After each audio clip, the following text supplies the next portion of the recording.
ABDM डॉक्टरों और मरीजों के लिए मिथबस्टर्स से संबंधित मॉड्यूल में आपका स्वागत है।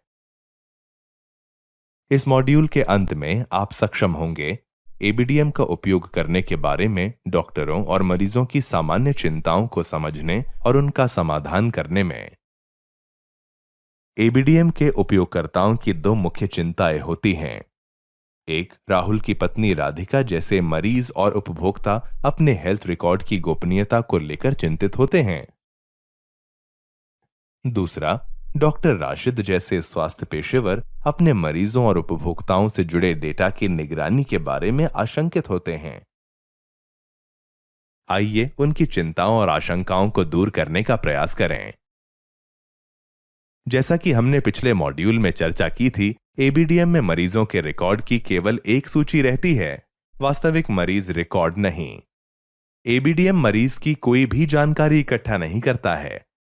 उदाहरण के लिए, जब राहुल डॉक्टर राशिद की क्लिनिक को लैब रिपोर्ट का एक्सेस देता है, तो वास्तविक लैब डेटा लैब सुविधा में ही रहता है और सिर्फ निर्धारित समय अवधि तक ही डॉक्टर राशिद से शेयर किया जाता है।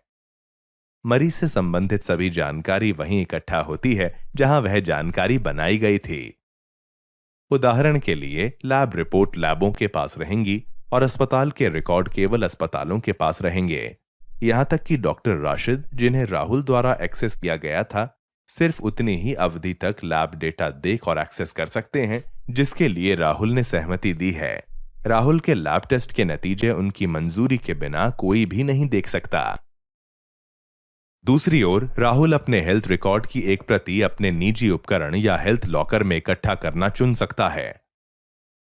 यह समझा जाना चाहिए कि एबीडीएम मरीज के लेन देन का डेटा केवल क्षेत्रीय और व्यापक स्तर पर, और वह भी स्वास्थ्य संबंधी मामलों में किसी रुझान यानी ट्रेंड की पहचान करने के लिए ही इकट्ठा करेगा। यह सुविधा स्वास्थ्य अधिकारियों और शोधकर्ताओं को भविष्य में आबादी के स्वास्थ्य, रोग पैटर्न, जोखिम कारकों आदि के रुझानों यानी ट्रेंड की पहचान करने में मदद करने के लिए योग्य जानकारी प्रदान करेगी। अब देखते हैं कि एबीडीएम में स्वास्थ्य पेशेवरों और स्वास्थ्य सुविधाओं की चिंताओं को कैसे दूर किया गया है। कुछ डॉक्टरों को चिंता हो सकती है कि सरकार उनसे परामर्श लेने वाले मरीजों की संख्या और उनसे वसूल की गई फीस के संदर्भ में उन्हें ट्रैक कर सकती है। एबीडीएम में व्यक्तिगत स्तर पर मिलने वाले मरीजों की संख्या, वसूल किए गए शुल्क या दिए गए उपचार को ट्रैक करने का कोई तरीका नहीं है। इसलिए एबीडीएम किसी डॉक्टर या अस्पताल के समग्र व्यवसाय को ट्रैक नहीं कर सकता है।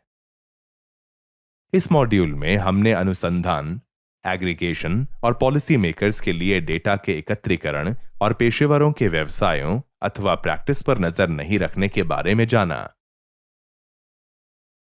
एबीडीएम के बारे में अधिक जानकारी के लिए एबीडीएम वेबसाइट देखें और हमारे सोशल मीडिया हैंडल पर हमें फॉलो करें।